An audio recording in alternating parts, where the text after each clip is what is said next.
สวัสดีครับพ่อแม่พี่น้องที่เคารพรักทุกท่านมื้อนี้สุรชัยมาแล้วครับสุรชัยชาแนลมาแล้ว3 ทุ่ม 32 นาทีพี่น้องใกล้สิปิดร้านลูกค้าเบยแล้วผมก็เลยทายผู้เป็นลูกสาวก็กำลังจัดของเข้าตู้แช่ตู้อย่างนั้นพี่น้องจัดเข้าเรียบร้อยเอาไว้ขายมื้ออื่นขายมาเบิดมื้อมันยุบมันหยังลงก็จัดเข้าก่อนที่สิปิดร้านพี่น้องมื้อนี้ผมสิเว้าเรื่องค่าไฟเด้อพี่น้องเด้อค่าไฟเนี่ยเนาะเดือนละ ปีนี้เดือนนี้ของผมมัน6,000 บาทพี่น้องเอ้ยบ่อยากพากจ่ายไปแล้วเมื่อวานเมื่อก่อน6,000 บาทเดือนก่อนนั้น4,000 กว่าบาทขึ้นมาถึง2,000พี่น้องเพราะว่าผมเปิดไฟแบบบักเต็มแม็กเลยเปิดทุกสิ่งทุกอย่างบัดนี้ผมสิเว้าเรื่องประสบการณ์เด้อพี่น้องเด้อมื้อนี้การไฟฟ้าเพิ่นออกมาตรวจว่านการใช้ไฟของเฮานี่ปกติบ่พี่น้องให้เบิ่งเด้อมันเพิ่นสิมาเบิ่งตัวนี้พี่น้อง เพิ่นมาเบิ่งตัวนี้ว่าเพิ่นมาในร้านเฮาเนี่ยเนาะ3-4 คนนะมาเพิ่นมาเบิ่งว่ามิเตอร์เฮาเนี่ยมีการแก้ไขหยังบ่เพิ่นก็มาเบิ่งลวดพี่น้องลวดตัวที่มัดมิเตอร์เฮาเนี่ยมิเตอร์ไอ้ไฟเนี่ยเนาะเพิ่นก็มาเบิ่งเนี่ยตัวเนี่ยว่าเฮามีการแกะออกมีหยังบ่ผมก็บอกว่าผมบ่ได้แกะเพิ่นก็ถามบ่ได้แกะเพิ่นก็เบิ่งเด้พี่น้องว่า เอาใส่ไฟเนี่ยปกติบ่มิเตอร์นี่มีการเปลี่ยนแปลงแก้ไขบ่เพราะว่าบางร้านบางคนมีความรู้มีความสามารถก็เอาพากันมาเฮ็ดไปทั่วเนาะว่าเฮ็ดจั่งใดสิเสียไฟน้อยลงมันก็สิมีพวกกันหลอกลวงกันมาว่าผมแก้มิเตอร์ให้หมุนช้าลงได้หมุนช้าลงได้เจ้าสิได้เสียค่าไฟน้อยลงขอค่าแรง5,000มีหลายบ้านที่พากันเฮ็ดแล้วเป็นจั่งใดพี่น้องว่าติ การไฟฟ้าเขาก็สงสัยเขาก็มาตรวจสอบถึงเจ้าที่เฮ็ดไว้จังใดก็บ่รอดพี่น้องเดี๋ยวผมสิเว้าให้ฟังเด้อว่าบ่รอดจังใดว่าติจังเขามาร้านผมเนี่ยอันนี้เป็นสายไฟมาจากมาจากเสาไฟเนาะพี่น้องเนาะที่เข้ามิเตอร์มันก็มีสายดินกับสายไฟแต่บัดนี้เวลาเจ้าหน้าที่เขามาเนี่ยเขาก็เบิ่งว่าตัวนี้หมุนส่ำใดเบิ่งตัวนี้หมุนส่ำใดแล้วก็เบิ่งว่า ในบ้านเขาเนี่ยใส่ฟืนใส่ไฟสำใดวันนี้เขามีตรวจวัดพี่น้องมีเครื่องมือตรวจวัดเขาก็ตรวจวัดไฟเขาพี่น้องสายไฟเขาเนี่ยเขาก็ตรวจวัดสายไฟเขาว่าไฟเขาแห้งวืดปานนี้การใส่ไฟสว่างสวัยปานนี้แล้วตัวนี้หมุนบาลานซ์เหมาะสมบ่ถ้าสมมติว่าบางบ้านมีการแก้ไขอุ้ยไฟเขาแห้งจุดเครื่องมือเขาแสดงออกมานะพี่น้อง แต่ว่าตัวมิเตอร์นี่หมุนแบบค่อยๆซ่าๆเขาก็เล็งไปแล้วว่าบ้านนี้มีการแก้ไขแล้วบัดนี้เพื่อยืนยันว่าบ้านนี้มีการลักใส่ไฟมีการแก้ไขมิเตอร์แท้เขาก็สิมีเครื่องมือมาวัดไอ้สายออกพี่น้องสายที่มันออกจากมิเตอร์เนี่ยหลังจากไฟมันผ่านมิเตอร์มาแล้วเนี่ยไฟผ่านมิเตอร์มาแล้วเนี่ยสายที่ออกจากมิเตอร์ที่สิเข้าบ้านเขานะพี่น้องเข้าบ้านเขานะอาจจะมติว่า ไฟเข้าบักอย่างแห้งมิเตอร์หมุนช้าแล้วไฟออกช้านิดเดียวนั่นละเขายืนยันได้เลยว่าเขามีการแก้ไขซึ่งหลายบ้านหลายสวนนะพี่น้องเขาบอกว่าส่วนมากจะเป็นคนสวนจังสวนทุเรียนบ้านก็เคยเจอหมู่บ้านผมเนี่ยเคยเจอเขาตำรวจมาจับแก้ไขมิเตอร์นี่แหละพี่น้องแก้ไขมิเตอร์นี่แหละมันสำคัญตรงที่ว่าเข้ากับออกบ่บาลานซ์กันกับการใช้งาน เขาแห้งเขาหลายตัวนี้ต้องหมุนเร็วพี่น้องเพราะว่าเขาใส่ทุกอย่างแต่ว่าเขามาแก้สมมติว่าเขาจ้างให้เขามาแก้ไขตัวนี้มันน่วงตัวนี้มันหมุนช้าลงเนี่ยพอมันหมุนช้าลงเนี่ยเขาก็มาวัดว่าไฟที่พันหม้อมันเนี่ยมันแห้งบ่ก่อนที่สิเข้าบ้านเนี่ยชัดเจนเลยบัดเนี่ยเขามีเครื่องมือตรวจวัดพี่น้องบ่รอดดอกเจ้าบ่รอดดอกโดนมาหลายบ้านแล้วเป็นเรื่องเป็นราวเป็นนั่นให้เขาดังนั้นเขาเป็นร้านค้าพี่น้องเขาต้องรู้เท่าทันเด้อพี่น้องเด้อ มีคนมีความรู้มีความสามารถแต่ว่าที่มาใส่ในทางที่ผิดมาให้เขาเป็นเหยื่ออย่าเป็นหลงถ้าลงเป็นเด็ดขาดพี่น้องอย่าเป็นหลงเฮ็ดอย่าเป็นหลงแก้ไขใส่หลายก็จ่ายหลายใส่หน่อยก็จ่ายหน่อยไปเลยพี่น้องอย่าไปเสียคำเขาว่าเขาจับบ่ได้ตรวจบ่ได้ดอกพี่น้องเจอมาหลายบ้านแล้วพี่น้องผมบอกให้เด้อร้านค้าเนี่ยแล้วเวลาการไฟฟ้าเนี่ยปีหนึ่งเขามาที่หนึ่งครับเนี่ยครบปี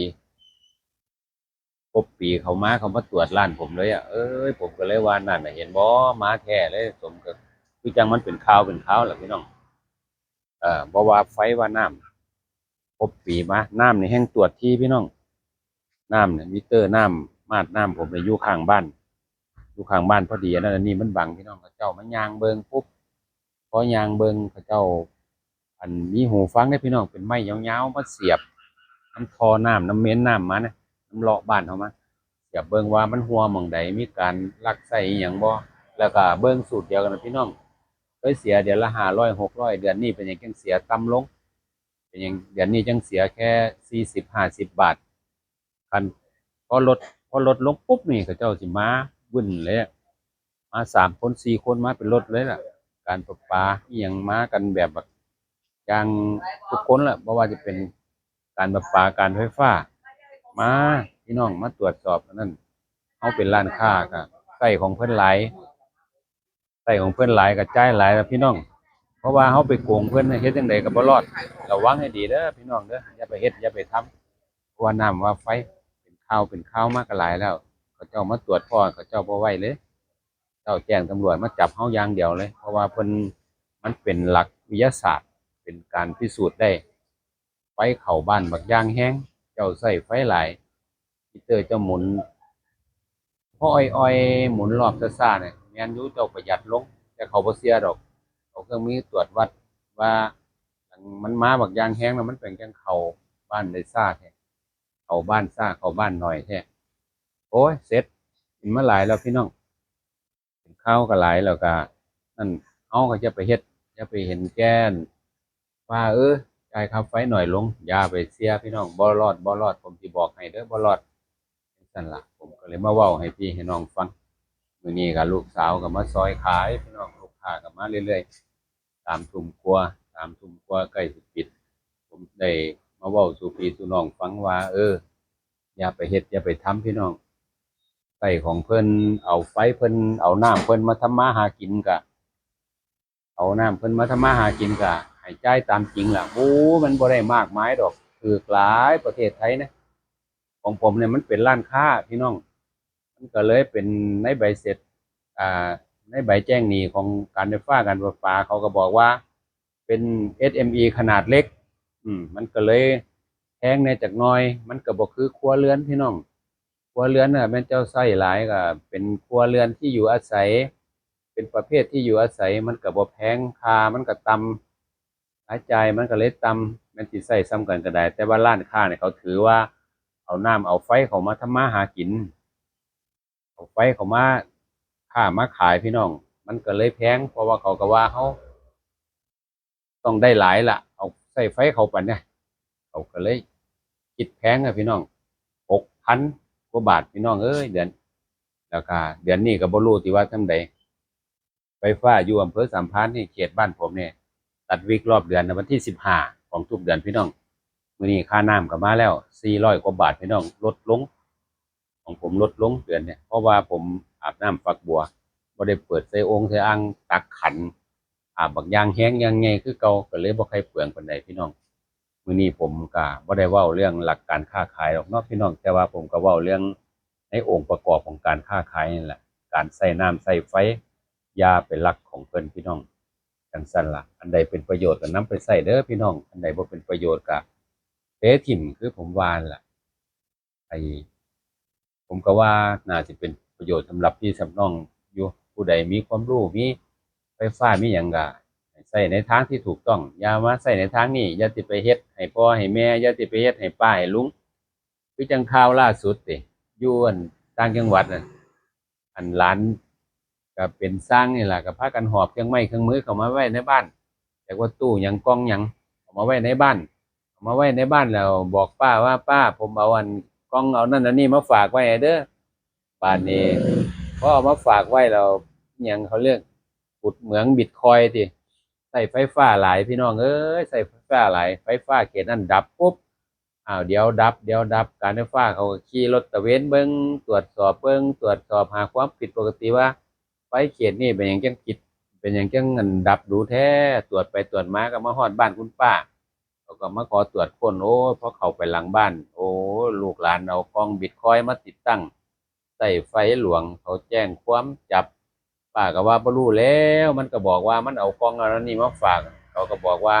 จำไว้เด้อพี่น้องเด้อเขาเจ้า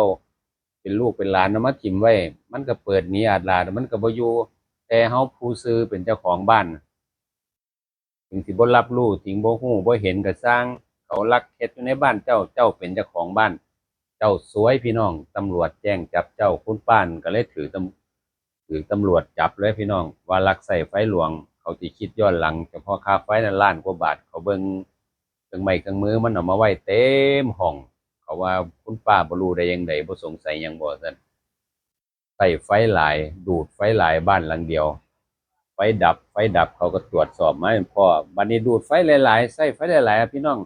มันแต่งเป็นเฮ็ดเป็นเสียค่าไฟเดือนละ800แต่ทางการไฟฟ้าเขาบอกว่าปีกว่าที่มันใช้มาเนี่ยเขาคำนวณออกมาแล้ว1,500,000พี่น้องจังซั่นล่ะเขาเป็นเจ้าของบ้านต้องระวังให้ดีเด้อพี่น้องลูกหลานหรือผู้อื่นมาขออยู่ขออาศัย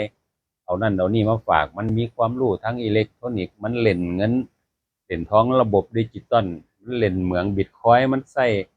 ไฟหลายมันมาลักไส้ของเขาเวลามีเรื่องมีราวเขามาตรวจพ่อมันเปิดหนี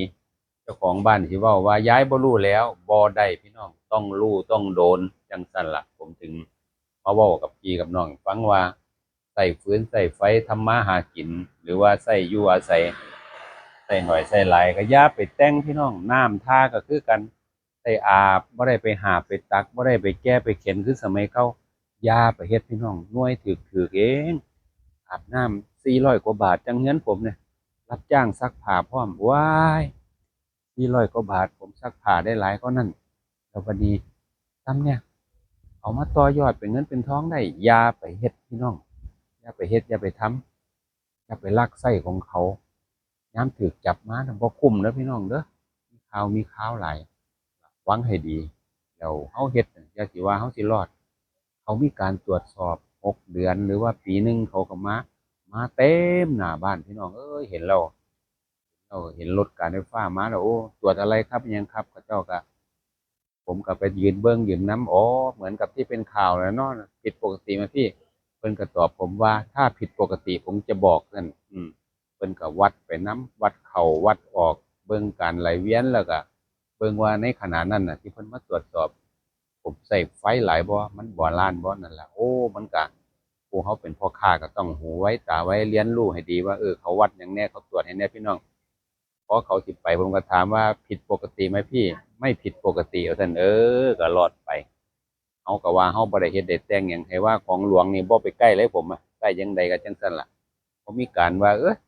ตัวเฮ็ดเป็นตัวเฮ็ดให้เฮาเนี่ยนะเสียเดือนเท่าใดวะลดลงติบ่เฮ็ดบ่ทำพี่น้อง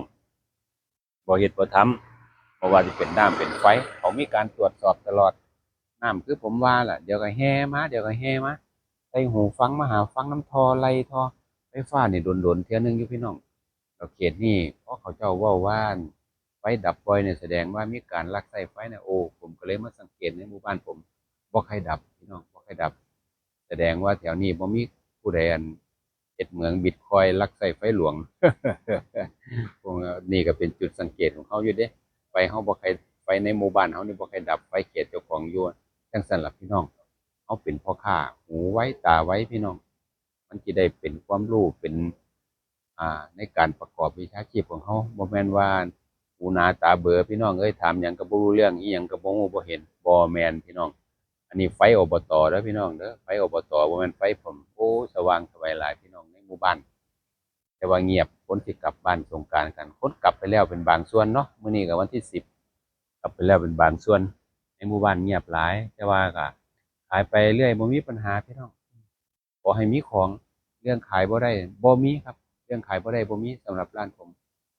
กำไรหน่อยกำไรหลายอีกเรื่องหนึงหน่อยหลายแล้วแต่ใจเฮาสิว่าส่ำนี้ได้หลายส่ำนี้ได้น้อยจังซั่นล่ะผมถึงบอกว่า ค้าขายอย่าท้อมื้อนี้บ่ได้เว้าเรื่องเทคนิคการค้าขายดอกพี่น้องเว้าเรื่องนี้ล่ะเป็นความรู้มันก็เป็นสิ่งที่ประกอบในการค้าขายนะพี่น้องอย่าไปเฮ็ดไปทำเด้อไฟฟ้าหลวงอย่าไปเฮ็ดอย่าไปเอาของเพิ่นจังซั่นล่ะผมก็มาเว้ากับพี่กับน้อง